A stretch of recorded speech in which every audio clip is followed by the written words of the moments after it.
Oi, voltamos! E na narrativa de hoje a gente tem várias histórias de lugares assombrados e uma possível possessão. Fala oi, produção! Oi! Bora lá? E a primeira história, o primeiro relato sobrenatural de hoje começa assim. Minha avó faleceu há 5 anos e o aniversário dela era em janeiro. Bom, ela conta que em 2020 o número de celular da avó dela ainda estava ativo, porque era um pré-pago e depois que você pagava um valor X, ele ficava ativo por 1 ano.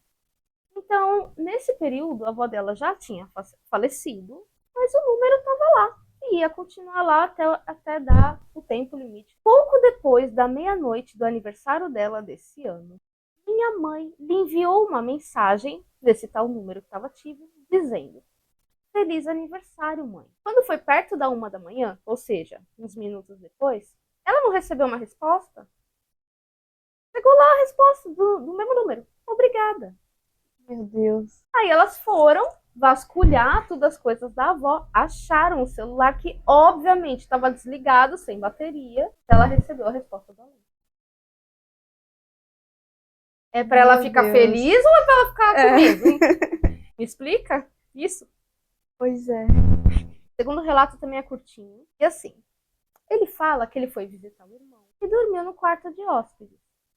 E aí, beleza. Quarto de hóspedes na casa do irmão. De repente, ele acorda, abre os olhos e eis que ele vê uma senhora sentada no cantinho, perto da porta. E era uma senhora que olhava para ele de uma forma raivosa.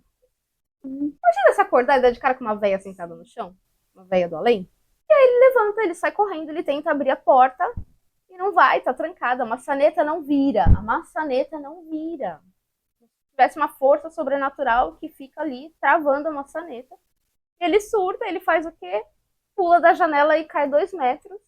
Ah, Descalço. Desesperado. entendi. E as lesões e machucados daquele dia não deixam ele esquecer de que isso realmente aconteceu. Você já Meu imaginou? Deus. Ele termina assim: se você já teve um animal selvagem olhando para você como se você fosse comida, foi assim que eu me senti com ela olhando para mim o tempo todo. Imagina ele pulando da janela dela, olhando para ele assim, de um jeito Meu, assustador. não pula da janela, sabe? Tá com tênis, entra embaixo do Ele ficou cobertor. tão assustado que ele se jogou da janela, Não se joguem da gente. janela. Pensa se fosse mais alto. Hum. Se machucou, mas tá ok. Mas se fosse um lugar mais alto, esse cara tinha se matado porque entrou em pânico. Sim. Próximo. Essa aqui é um pouquinho maior. Então eu vou ler o comecinho só para contextualizar, que sinceramente eu acho que eu não vou conseguir explicar isso nas minhas palavras. Então eu vou explicar que tá falando do lugar, como era o lugar que tinha o lugar, e aí a gente vai entrar para a parte sobrenatural, beleza? Começa assim. Norte de Jersey, nas montanhas. A casa da nossa família fazia parte de um sistema ferroviário de mineração. A antiga ferroviária ficava na nossa floresta. Nossa casa era um antigo matadouro barra fazenda de criação de gado. Desenterrei crânios e ossos durante toda a minha infância. Aí ele continua, fazendo uma pergunta, como se ele estivesse pensando. As ruínas do antigo matadouro estariam em um campo de sangue? Lá havia um sistema de drenagem para um buraco com muitos ossos. Pelo que eu entendi, eu acho que ele está questionando as coisas sobrenaturais que aconteciam lá, se tem alguma relação com o lugar ter sido um matadouro. O que acontecia no lugar? Ele disse que no quarto dele, quando ele era pequeno, tudo que era brinquedo, coisas aleatórias que ele tinha, assim, prateleira, tudo voava das prateleiras, caía no chão. Tinha um balcão lá que eles colocavam coisas no balcão, essas coisas desapareciam. Não podia deixar nada lá que sumia. Muitas vezes ele sentia alguém sentar na cama ali junto com ele. Super agradável. Uhum. Sabe, tipo aquele fofinho assim, aquele peso Sim. da pessoa sentando. Ele fala que quando ele foi ficando um pouquinho mais velho, que ele já era mais jovem, assim, deve ser adolescência, sei lá. Ele vivia queimando sálvia no quarto, tipo defumação. Sálvia é uma erva Uhum. que, pra quem não sabe, se usa muito pra limpeza energética, limpeza de ambiente, limpeza espiritual, né? Ele vivia queimando sálvia na esperança de que aquilo expulsasse a coisa que estava presa no quarto dele. Aí ele disse que ele ia lá, defumava, dava uma acalmada, depois começava tudo de novo. E aí ele continua. Certa vez, meus pais reformaram a casa e encontraram um monte de ossos de animais enterrados na fundação. E por fundação, quero dizer uma pilha de terra com madeira em cima. A casa foi construída em cima de um monte de ossada. Até onde se sabe, são ossos de animais, certo? Teve uma época que ele achou que tinha parado, que ele não estava mais sentindo presença no quarto, sentando na cama, parou de cair as coisas e tal. Ele falou, agora vai. Depois voltou de novo. Só que ele sentia que era outra presença, como se os fantasmas estivessem fazendo revezamento. Um resolveu ir embora, veio o outro. E aí teve uma época, você viu que ele passou muito tempo da vida dele nessa casa. Teve uma época que ele saiu. Não sei se ele foi estudar, se ele morou um tempo fora. E aí depois ele voltou. Depois que ele voltou, ele diz que algumas vezes por semana ele ouvia a porta pesada abrir e fechar. Abrir e fechar uma porta pesada, bem pesada. E que, sinceramente, não era possível que fosse o vento. E a porta, de qualquer forma, era muito pesada. Para ser o vento, tinha que ser uma ventania, né? E as portas abriam e fechavam como se alguém estivesse entrando e saindo. Aleatório. Além disso, várias vezes ele ouvia como se fossem botas pesadas descendo a escada. E aí aquilo, ele escuta, oi pai, é você? Aí óbvio, ele olha pela janela, olha pra garagem e não tem ninguém. Tipo, não tem ninguém na casa, entendeu? Geralmente era quando ele tava sozinho. Aquele negócio de responder o fantasma, falar com o fantasma. Bom, enfim, hoje ele já tá bem mais velho, ele já saiu definitivamente da casa, não mora mais com os pais, só que eles continuam ouvindo coisas no quarto dele que está vazio. Eles ouvem barulhos muito altos, como se uma estante de livro estivesse caindo. Aí eles correm lá pra ver, tá tudo normal, tá tudo no lugar. E olha que engraçado, some coisa na casa, eles acham dentro do quarto do menino. Não mora mais lá. Como assim? Isso. Eu acho que o fantasma tá de fato morando no quarto do menino. Agora ele tá feliz pra caramba, porque o cara não mora mais lá, ele tem o quarto só pra ele.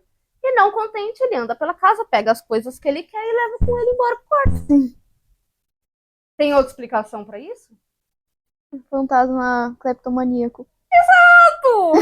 Vai ver, já era assim antes de morrer. E aí ele fala que o pai antes não acreditava, ele era super cético, só que agora o pai tá aposentado.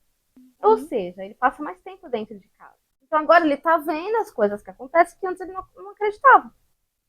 E agora ele acredita 10.000% que tem fantasmas na casa. E aí, por causa disso, o que ele faz?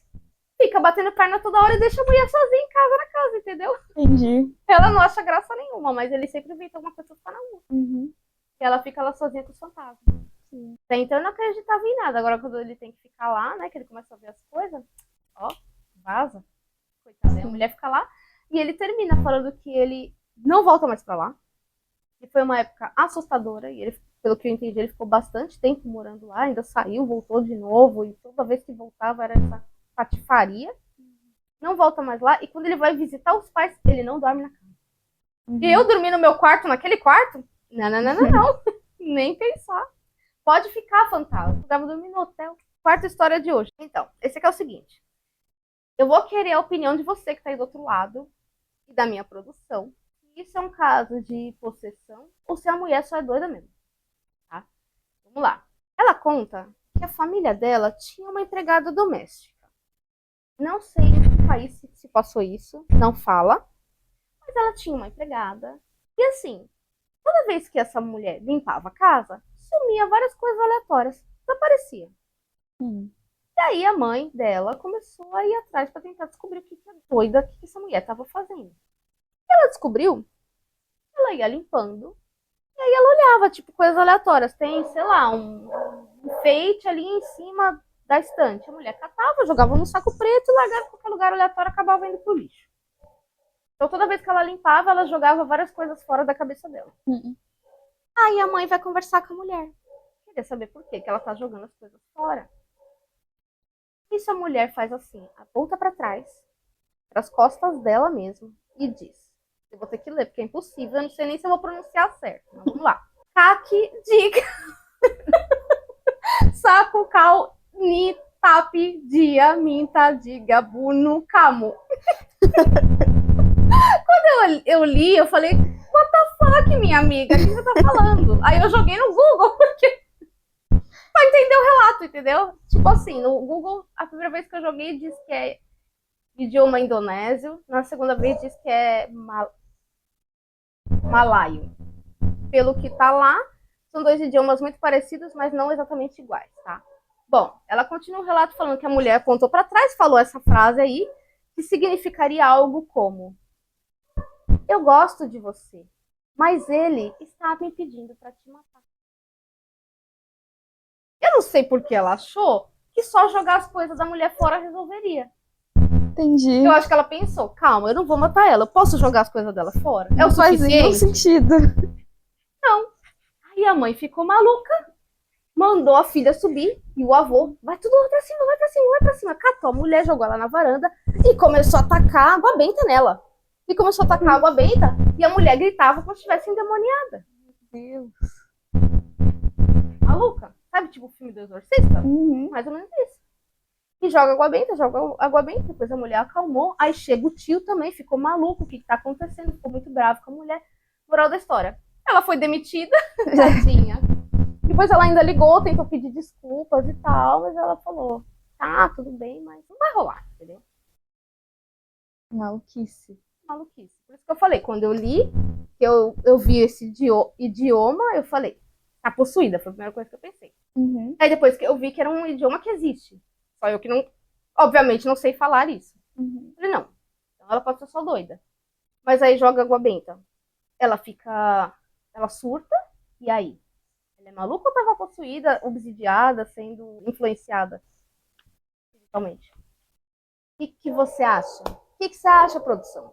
Não sei. Assim, quando você falou o idioma, que ela tinha falado em outro idioma, eu pensei que ela fosse, que ela falasse outro idioma. Tem muito lugar que faz isso, né? Que a Que traz o faxineira pessoal é das de Filipinas, fora. da Indonésia, da Tailândia, pega o pessoal desse lugar, Então. eles viajam e ficam de empregado em Sim. outro lugar. Agora, tem as duas visões.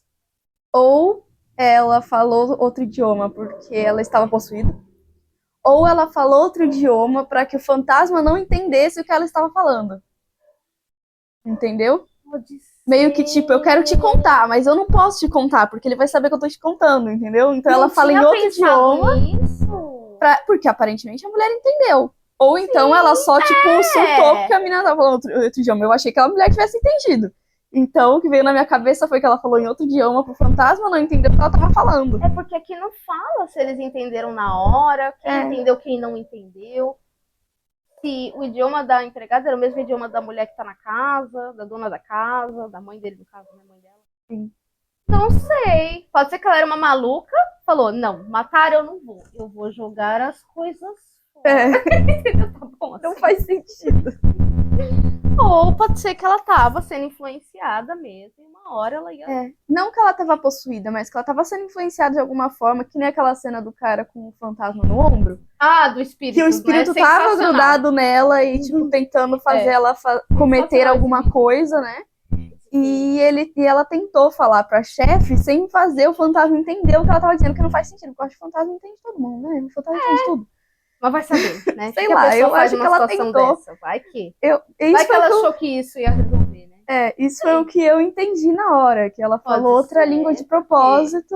Porque às vezes a pessoa lá não sabe o que fazer, né? Então qualquer coisa, igual aquele relato que o menino tinha 12 anos, fez acordo com o fantasma, você lembra? E deu certo. Uhum. Sim. Às vezes é uma coisa sobrenatural, você não sabe como lidar. Uhum. Você lida com... Você tenta. Exatamente. Pode ser. Quem sabe, né? Próximo. Ela conta que a mãe dela era dona de um café em um prédio extremamente antigo. Muito antigo. E durante a primeira semana que eles inauguraram o café, elas estão lá de boa, primeiros dias do café funcionando. Chega uma vizinha meio maluca e ela chega e começa a falar assim: que legal que vocês estão abrindo um café e tal. Só que assim, né? Vocês não têm ideia da quantidade de negócios que foram abertos aqui. Nunca dá certo. Todos faliram e foram embora. Só que assim, eu acho que no seu caso vai dar certo sim. Porque eu sinto o espírito, a entidade que tá aqui, gostou de vocês e ela quer que dessa vez dê certo. Beleza, passou. Aí ela continua. Enquanto trabalhava para minha mãe, tive 2 experiências que me assustaram. A minha mãe teve várias experiências e os funcionários também. Certa manhã, era bem cedinho, e elas estavam ali se organizando para abrir o café. E ela disse que elas estavam ali fazendo os negócios, quando as 2 escutaram alguém atrás dizendo olá. Quando elas escutam, elas viram as 2 ao mesmo tempo e não tem ninguém. E elas saem pela porta do café, elas olham tudo lá dentro, saem pela porta do café, procuram tudo ali em volta e não tinha ninguém. Um outro dia, do nada, tem um bolo. Sabe aquela cúpula que fica em cima, assim, tipo uma tampa transparente que você coloca? Assim? Essa tampa, ela foi atirada para trás do balcão, do nada. Imagina estar os clientes lá tomando seu cafezinho e os negócios voando, gente. No caso, eu queria um pedaço de bolo. E a tampa tava atrapalhando. Pois é. E aí ela termina falando que a vizinha maluca tava certa no final. Porque elas já estão com esse café há 15 anos. Elas não faliram. Só que assim, se o fantasma queria que desse certo, por que tá destruindo as coisas, minha gente? Tá dando prejuízo. Vai falir o negócio da mulher. Se ficar, fica, mas não sabe. Não destrói os negócios. Eu acho que o fantasma tava assim, desculpa, eu queria muito ajudar, mas é que eu não consigo. Eu não me aguento, eu preciso jogar alguma coisa. Eu preciso muito fazer alguma coisa. Eu gosto de você, eu tô tentando, mas não tá dando. Tá, é uma necessidade. A minha vida além túmulo é isso. Se não puder fazer nada. Ai, gente, cada uma. Esses foram os relatos de hoje. Deixa o seu like se você gostou, se inscreve e fala tchau, produção. Tchau.